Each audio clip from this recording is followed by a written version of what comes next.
You know what to do. Those ads are everywhere. I frankly find it really annoying. There is an obsession over the lines. Who loves money? Then what's the best bet? Somebody take shelter high right now. Oh my God. No one could have imagined March of 2020. That is good news for sports betting in Colorado, which started up while casinos shut down. Folks were glued to their screens more than ever before. It really was COVID that lured me into the daily sports gambling itself.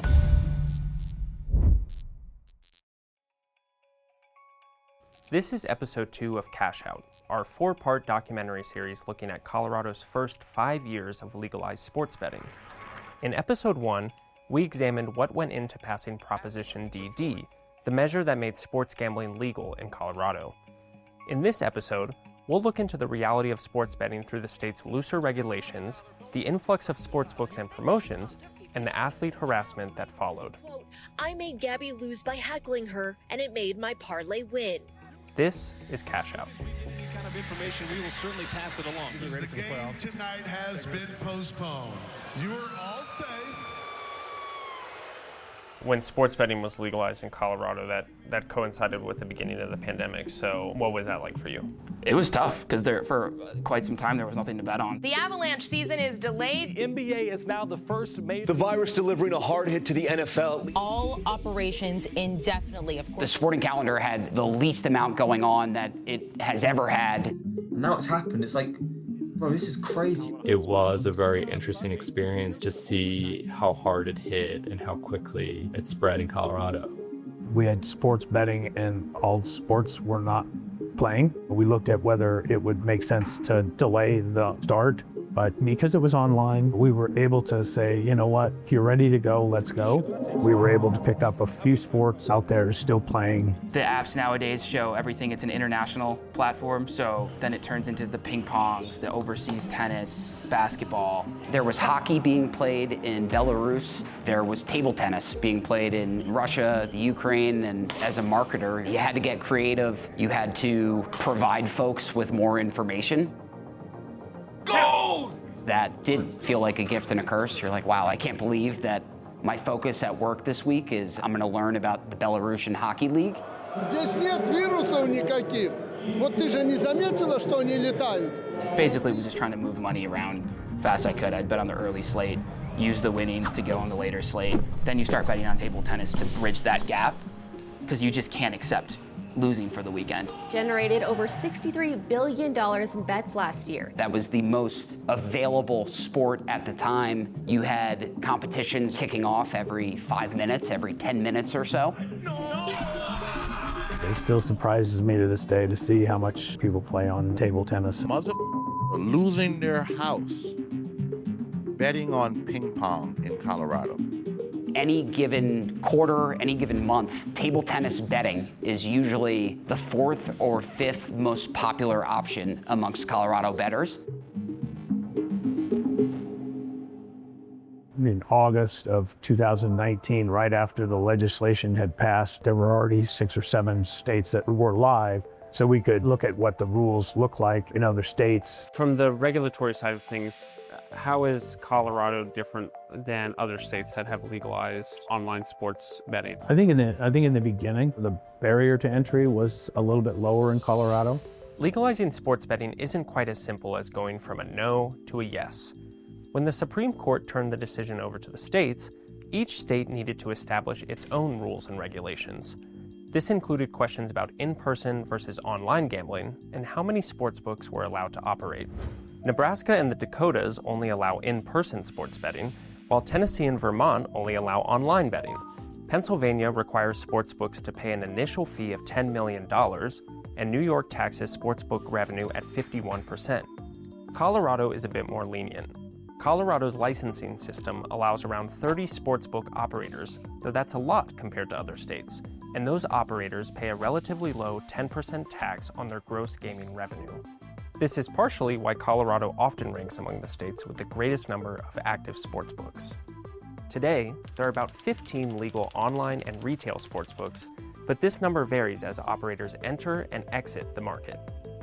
It was very similar to New Jersey, and it was very similar to Indiana. It was truly kind of open, competitive marketplace. If you've got way too much tax, way too many regulations, things that stifle the industry, you're not able to bring the products that make it good for the player. Probably in 2021, we were one of at least 30 different operators that were available. If you, in an ideal world, could select certain states that you want to win in, Colorado was really, really high up on our list. You have all of the major sports teams. People really care about those sports.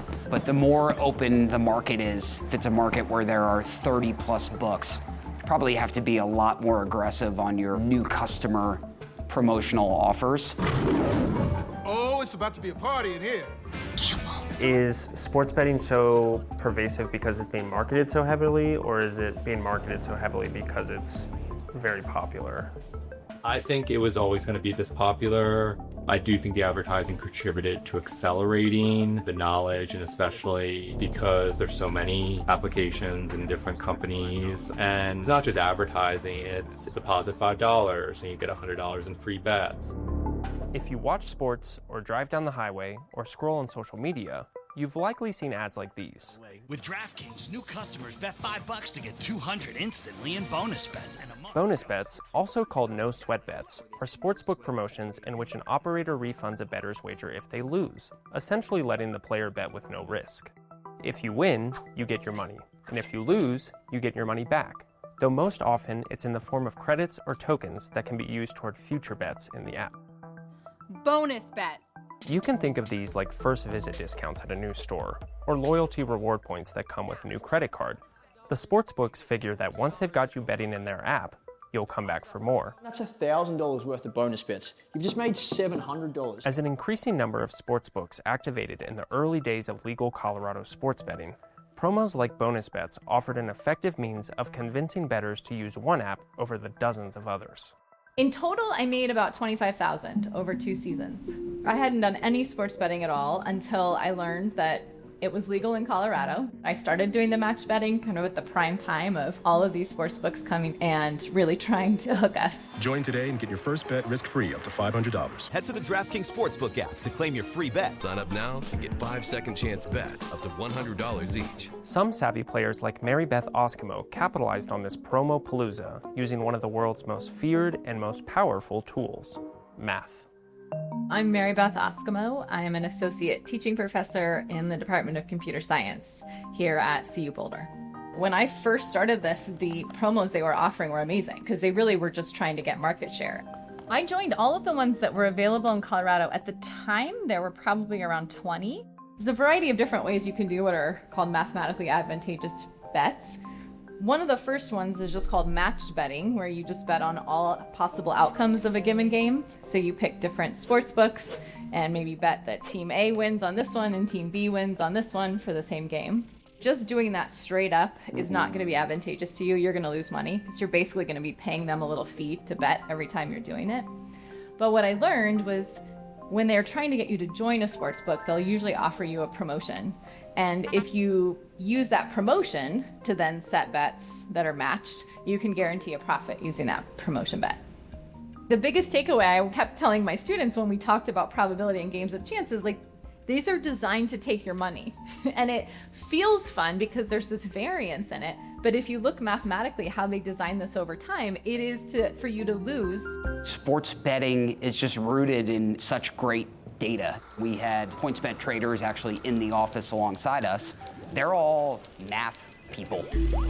One of the sports books, they were very interested in potentially working with me. They were like, great, we could bring you in on our side to help write our algorithms or update our odds. There's a rhyme and reason to everything you see in a sports betting app.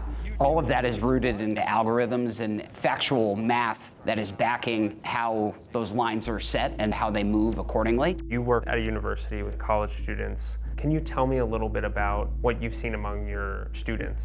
Around late 2020, early 2021, especially that first NFL season, you really saw more conversation online. When the first few students were in the Zoom class, they'd be talking about what are your favorite teams for the weekend coming up. Athletes, they may say, hey, we don't care about parlays, but they care about it because it affects them. Mentally it affects them. I'm of the mind that a lot of states have not done enough to protect the actual athletes and protect the gamblers themselves. Don't choke Gabby like you did yesterday, Gabby. We're not only seeing online harassment, we're seeing people showing up to games to heckle athletes. You never really thought it would get to, the 18-year-olds and the 20-year-olds of the world. Unfortunately, it has. Travis Hunter is the 2024 Heisman Trophy winner. Travis is incredible, but also... This one right here is easy money to me. You see these conversations around him, and it almost reduces him to something that's almost like a non-playable character in a game where it's just like, oh, you're just this conduit to gamble on. Lose one game, 2 games, the next thing you know, your DM is crazy. Especially on a college campus when they're also a junior and they're also taking similar classes and they're all going through the same stuff, might be a little bit of a reminder of that human aspect of this sports gambling. Males between ages of around 24 to 34 is really the age group at the highest risk. There is not that time to even think about it. Phones and scrolling have an addictive quality to them, so it's kind of like a double whammy, and that's what the research showed too. You have to basically live a lie telling everybody that it's okay, when in reality it could not be more opposite. And you hide it from everybody so much that it now becomes a completely hidden addiction. Nobody knows what you're doing, when you're doing it. You live 2 separate lives.